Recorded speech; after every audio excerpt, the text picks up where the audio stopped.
Hello everyone and welcome to a vlog. So my original plan, which was like a 2-in-1 video, is not happening. So now I'm doing a separate reading vlog for Bloodwitch and Witchshadow. And I am only 26 pages into my reread and I can't. I love it so much. So yeah, and I'm tabbing things that either I love or are important me things. Anyway, that's all. It's been a while since I have updated this because, I mean, I only started it and said like 40 seconds worth of stuff, so I suppose I'll actually speak to you. So, I have been rereading the Witchland series in preparation of Witchshadow, which is coming out on the 22nd, and I think it's the 24th in the UK, but anyway. So, I have the like extended teaser that is on NetGalley, so I want to read that before the book comes out. Even though so many people have already gotten their copies and I am so jealous. But also I haven't finished my reread of Bloodwitch, which I am currently doing. And yeah, I want to finish this today, which means I have to read like 300 pages, which I think I can do.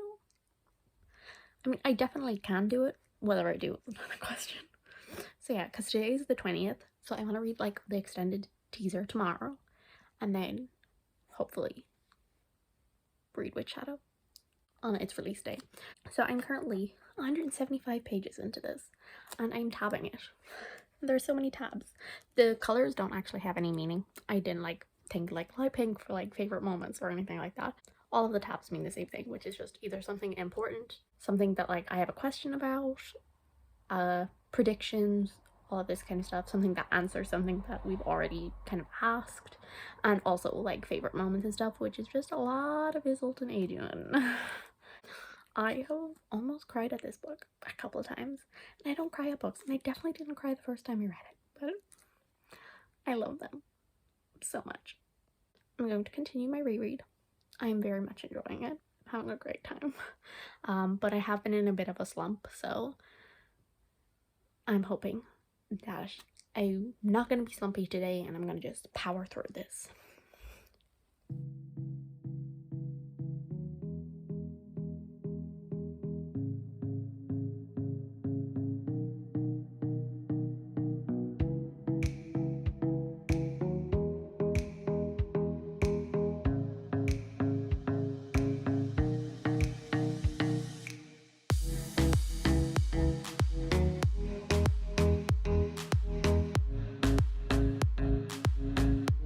Yesterday, I finished my reread of Bloodwitch. It is obviously a 5 out of 5 stars.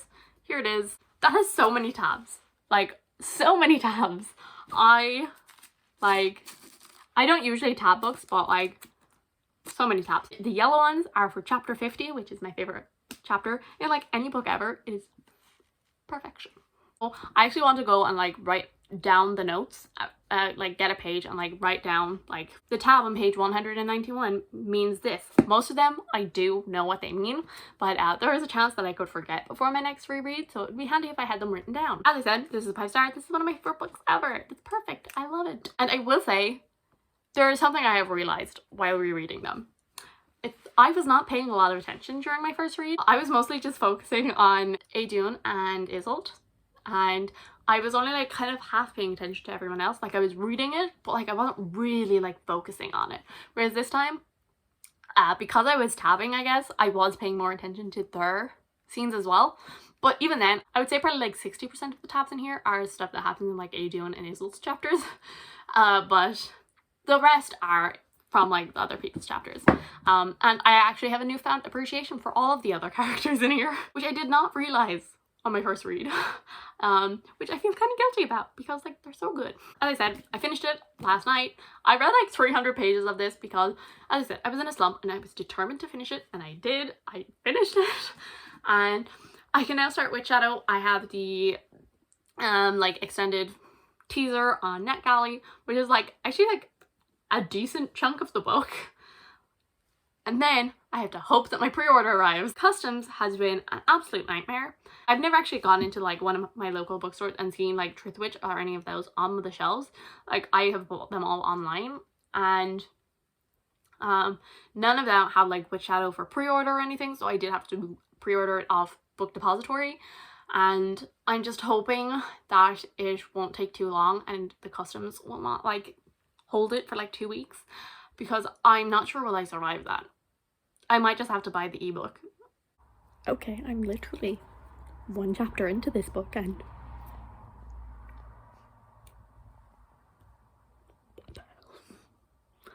like already this is a 5-star. I just feel it. Yeah, I'm on chapter 2 and already what the hell? What the hell? Yeah, I'm stressed. So, it is officially Witchshadow Day. I don't know when my copy is arriving.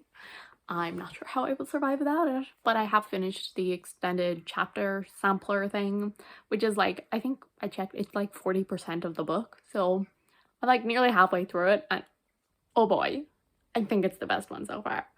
I can't say anything because spoilers, but oh my god. Oh my god. So much has been happening. I swear. This is just absolutely crazy. Like, we've already gotten a good few answers that I've been asking for the past however many books. There's been a couple more questions, but I feel like this one we've been getting a lot of answers that we had questions to. I love the way that it's written. It has like 2 timelines, which I'm a sucker for 2 timelines. So we're like jumping back and forth to like after like the end of Bloodwitch, and then like the main timeline that we're following is actually like a couple months later, and I really enjoy that. I'm really liking all of the perspectives. There's some weird things happening and I'm so confused by what is happening and I need to know so bad, and yeah, I'm really loving it. It is so good so far. Okay, I'm like 2/3 of the way into the book and a reveal just happened that shook me to my core.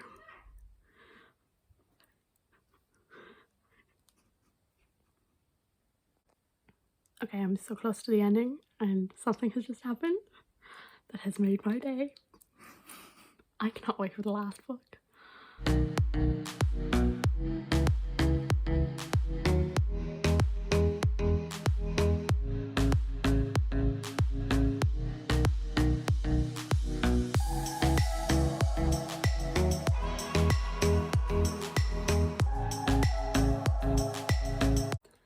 Hi everyone, so I have just finished Witchshadow only like a little bit ago, and I don't have words, so this is gonna be very messy, and I think I'm going to like wait like a day maybe and like try and like write down cohesive thoughts. I just have to like document this feeling right now, which is I adored it. I loved it so much. And yeah, I think it's my favorite in the series so far. I'm pretty sure it's my favorite in the series so far. I mean, I only just read Bloodwitch and it's between Bloodwitch and Witchshadow, and I don't know which one I prefer more. My favorite chapter in the entire series, which is chapter 50 of Bloodwitch, is like, that's my favorite chapter in the entire series. But I think my favorite book is Witchshadow. I don't have words to describe how amazing it was. It was brilliant.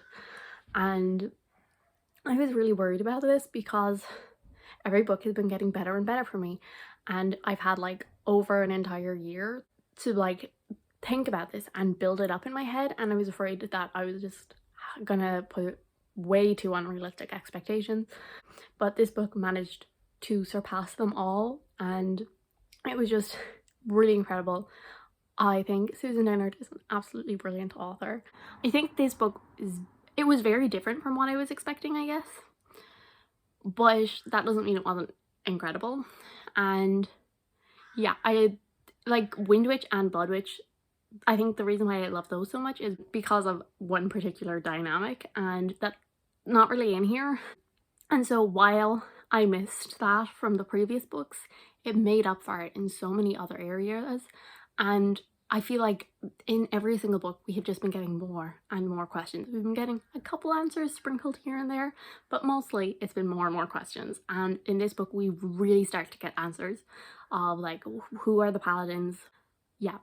And there was one reveal around 2/3 of the way through. I filmed my reaction just after it, and I still can't believe it. And like, thinking about it, I'm like, that is so obvious. How did I not think that? But I didn't see it coming at all. And there were some other like reveals that I was like, oh, I guessed that. But those were like the really minor ones that probably every single person guessed. So nothing to be too proud of there. But yeah, like there was a couple of big ones and I was blown away, and I'm so excited for the final book. I am so interested to see how this is going to wrap up, because as I said, I feel like we have a lot of like the side plots and like the questions within those have been tied up, and I think now I can see like the final goal kind of, but there's still definitely more to be answered. And yeah, it was just brilliant. It was just fantastic. And yeah, I think it might be my favorite book so far this year. It is a couple days later after I have finished it, and I still, honestly, like, my thoughts are still slightly messy. Honestly, the reasons why I love it are the exact reasons why I loved it in my video, 10 Reasons You Should Read the Witchland series. They're still the exact same reasons why I love this book. I love the series. Witchshadow is no exception to that. I really did love it. I kept saying I'm not sure whether Bloodwitch or Witchshadow is my favorite, and I think they're both kind of my favorites for different reasons. Personally, I think Bloodwitch is my favorite for character development and for character relationships. All of them have great character development and have characters and relationships that I love. So like, I'm not saying that like I don't like it in the rest of those books. I'm just saying I think Bloodwitch is the strongest for me in that regard. Whereas I think Witchshadow, I think the plot is really the strongest point in that. Again, like Isolde goes through so much in this book and has so much development, but I still think the plot is the strongest point in there. That is not saying that the characters are weak in here. I loved the character growth in here. But yeah, I think Witchshadow is my favorite for plot reasons, whereas I think Bloodwitch is my favorite for character reasons. If you didn't know, I use CAWPILE, which is a rating system created by G from Book Roast, where you mark all of the categories. So there's 7 of them from 1 to 10. So there's characters, atmosphere, writing, plot, intrigue, logic, and enjoyment. And you mark them all 1 to 10, and then it kind of gives you an average, and that tells you what your rating is. And I just gave every single one of them 10 across the board because I was like, I can't go any lower. Like, I love it all. So I got 10s across the board, which obviously makes it a 5-star, which also makes it my highest rated book of the year. As I've been saying all along, I think that this is a great book to set up for the finale. I know that like when you say the word set up kind of with a book, people are always like, oh no, it's gonna just all be set up. No, there is a whole plot in here. There's like a million plots in here, and like one like whole arc in the storyline kind of ends here, but it is still also building up for this final book, and I'm so interested in seeing where it goes, because it is definitely setting up for this final book, and I think it does it so brilliantly because, as I said, we have a lot of answers now. We still have a couple of questions, and especially at the end, there was a particular scene, one of the very last chapters, which really kind of solidifies, oh my god, we're getting near the end. Characters were amazing as always. I feel like this one, a lot of the time, the characters were more separate than in previous books. I feel like in previous books, they've been kind of paired off, which that's still kind of the case in here. I guess because it's Isolde's book and Isolde is mostly on her own. I mean, she has Elle with her, but Isolde is fairly alone in this, and because it is her book and we spend most of the time with her, I mean, we still spend a load of time with Safi and Vanessa and etc, etc, etc. But I feel like maybe because we were with Isolde the whole time, it felt quite isolated, and I actually did quite enjoy that because it gave Isolde's character some really great time to develop. This book was just like filled with female perspectives. There was like a handful of male perspectives in here, and I was like, this is the book for the girls.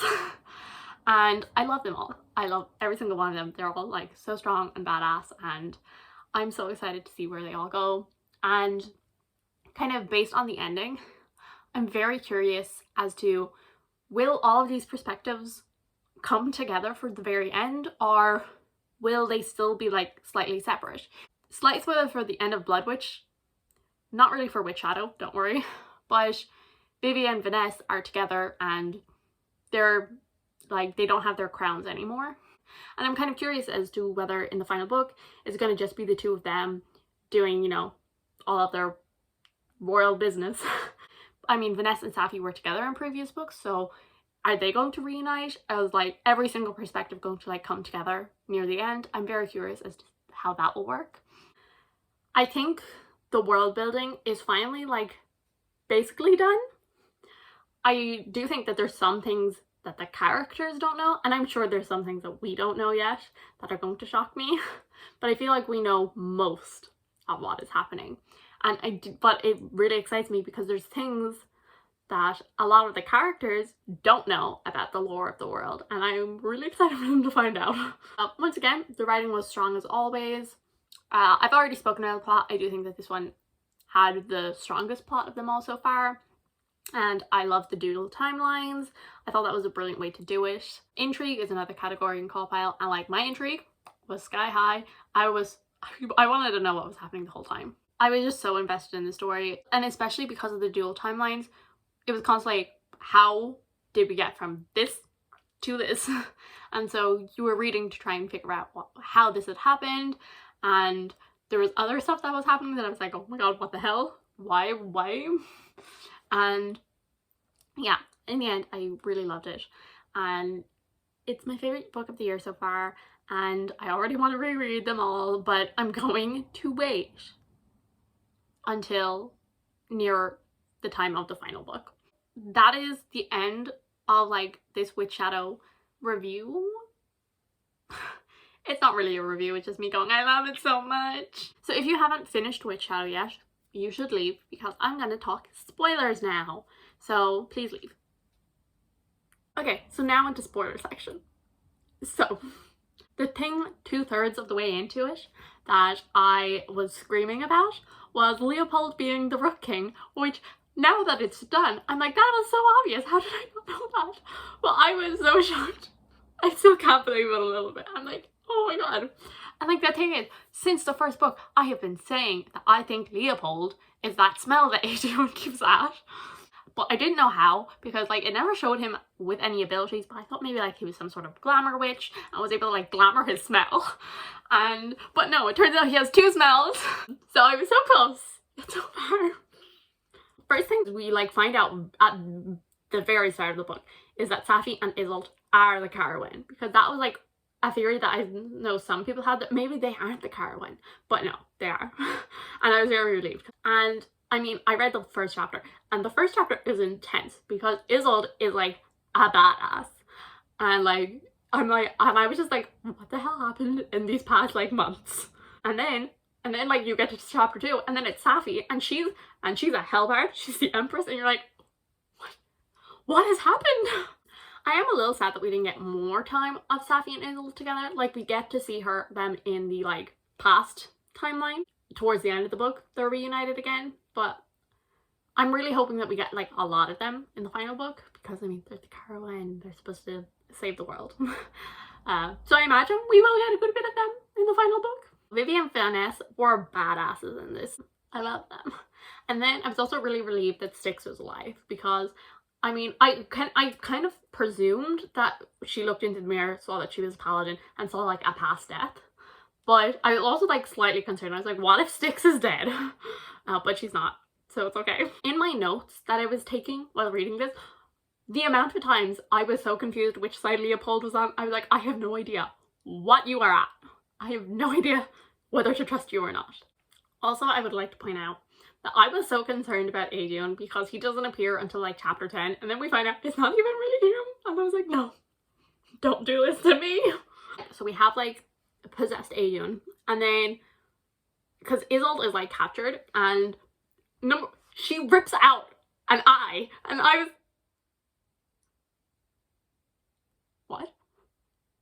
what? I literally had to put like it down for a second and be like, what the hell just happened? And then, like, literally the next chapter, because fake Adrian is, like, following her, and then she goes and breaks his back, and I'm like, Isolde! But then, because she breaks his back, basically killing him, the real Adrian comes out, and I was like, oh my god, it's him! And I love him a lot. And then, because this is where, like, the end of the teaser, like, the NetGalley teaser ends, and it ends with him being like, at least she didn't grab the coin that's around his neck that has his blood on it so he can track her. And I was like, oh my god, no! And yeah, I had some very visceral reactions to this story. Sorry for the quality change, it's just now most of my notes are on my phone, so I have to use my iPad, which doesn't have good camera quality, so. Also, so Leopold is, like, flirting with Isolde hardcore in, like, the past timeline, and though I am obviously Adrian and Isolde all the way, if, like, Adrian wasn't a factor, they would have been cute. But, like, also, like, do I trust Leopold or the Red King? No. But also, they do have some, like, really cute moments. So we find out that Kahina is a fire paladin, but she, like, marked Safi, and so I'm like, did she do that because she knew that she was, like, a Carawan and knows that she'll want to, like, communicate with her somehow in the future? Like, I'm really confused as to why she would do that. I'm sure that it is going to come back. And then, like, I literally highlighted this part of the book and I didn't realize, which, like, this was a huge hint to the fact that Leopold is the Rook King. Yeah, he said, I'm the reason Isolde escaped Tirla alive. I'm the reason she escaped the monastery. And I'm like, excuse me, Isolde is a badass lady. She didn't need no help. Like, in the back of my head, I was like, okay, I know she had the Rook King's help. But still, I was like, where were you, Leopold? And I'm like, oh my god. I'm just an idiot. And also, Elle, the little sneak, literally, like, the whole time she has just been letting them call her Elle. She hasn't told them her name. Like, Gretchen immediately asked her, hey, what's your name? She immediately answers being like, I'm Deirdre, and Isolde is just there like, again, Gretchen was not very nice to Isolde because she was like, oh, witches don't cause pain, only void witches do. And I'm like, you know what, Gretchen? Isolde has helped so many people, and she's gonna save the world with Safi, and you need to shut your mouth. Am I a little defensive of her? Maybe. I called the fact that Henrik had ordered Safi's uncle to kill her parents. Like, I called that. But I wasn't sure whether he had done it or not. And then the other thing that I did predict was Corlent being Isolde's father. That though Merrick, he was never my favourite character. He was always, like, one of my least favourite perspectives to read from. I actually found myself missing him in this book. I'm very interested in Elle's storyline because she now remembers that she was a paladin, and so she is, like, a wise old woman in a child's body. I'm very interested to see where her stories will go because she's now, like, separated from, like, Isolde and all of them, and so, like, while, like, she is an adult in her, like, there is, like, an adult in her mind, but, like, she's still a child wandering around the Witchlands. I'm like, I know she can handle herself technically, but, like, also, please someone mind this child.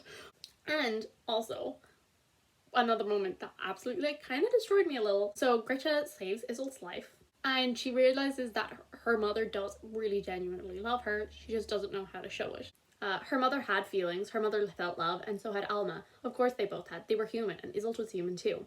But just as Isolde had wanted to take Al into her arms and tell her everything would be alright, Gretchen had no hat and how. Her own mother had been a thread witch with love buried deep beneath stasis, just as every mother before her had been. And that moment, in that moment, Isolde, like, sees herself as, like, a mother figure to Elle. And I'm like, and now, like, Elle was like, you know, remember she's a paladin, like, she's gone off, and I'm like, oh, but Isolde never get to tell her how much she means, and I'm like, she has to be able to tell her. And then by the end of the book, like, Isolde, yes, she's had some really badass moment, and she's, like, whooped some ass, but she has, like, a moment where she just, like, she does not want to kill anyone anymore, which actually, like, very much mirrors what happens to Adrian in Bloodwitch, because he realizes that he is not a monster just because he is a void witch, a blood witch, etc. And Isolde is kind of nearly going through the same thing now. She's like, yes, these powers do give me an easy ability to kill people, but that doesn't mean I want to do that. And I just felt, and I was just like, soulmates. And then things get even more muddled, like, towards the end of the book. I have no idea whether or not to trust Leopold, to trust the Rook King. I do not know. I mean, he saves Isolt's life.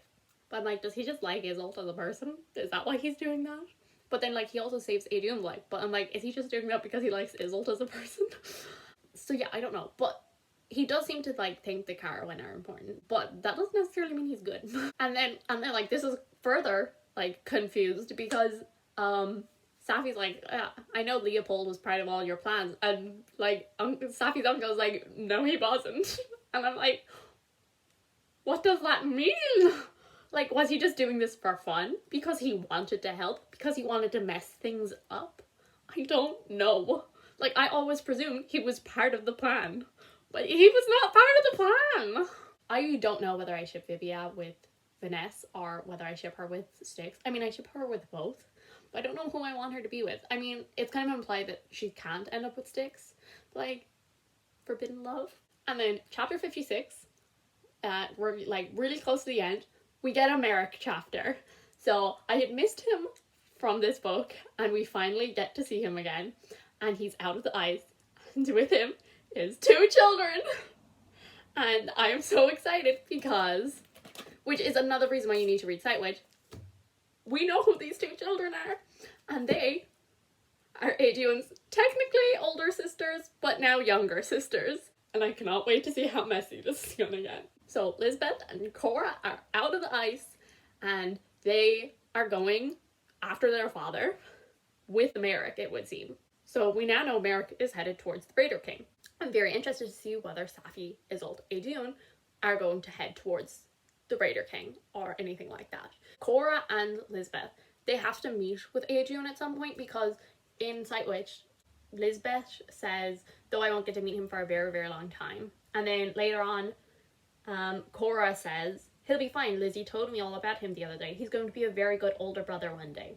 So they have to meet. And obviously Aiden's going to be a great older brother. And I'm so excited. And then, like, the last proper chapter is Adrian. And he's, like, so awkward because he, like, walks in and he, like, sees her and he's just like, I don't know what to do. And so he just, like, and so he settles on clearing his throat. And then, like, that makes her jump. Oh, they're so cute. And then we finally, after 4 books, we get their first kiss. And it is so awkward, and I love it. It's precious. And then the final bit in the book, it's not like a chapter, it's called The Trickster. And again, it just more confused me about what the hell is Leopold's deal. So number 1, we learned that Leopold, like, was making sure Weasel Esme was keeping an eye on her, on Isolde. Then we also learned that his Rook was like the Rook was also once like a person. The Rook King says that I was not the one to betray you, Soraya. The lament was wrong. The one who turned on 5 was never me. I don't know what that means. So it wasn't the Rook King, which is the one that we've all kind of expected it to be. And so now I don't know who the hell I trust and who I don't trust. Portia. It has to be Portia was the bad one, right? Right? So basically, I have no idea what the hell is happening with Leopold. And I'm very excited for its final book. So thank you guys so much for watching. I do hope you enjoyed. If you did, subscribe. And I'll see you all in the next one. Bye!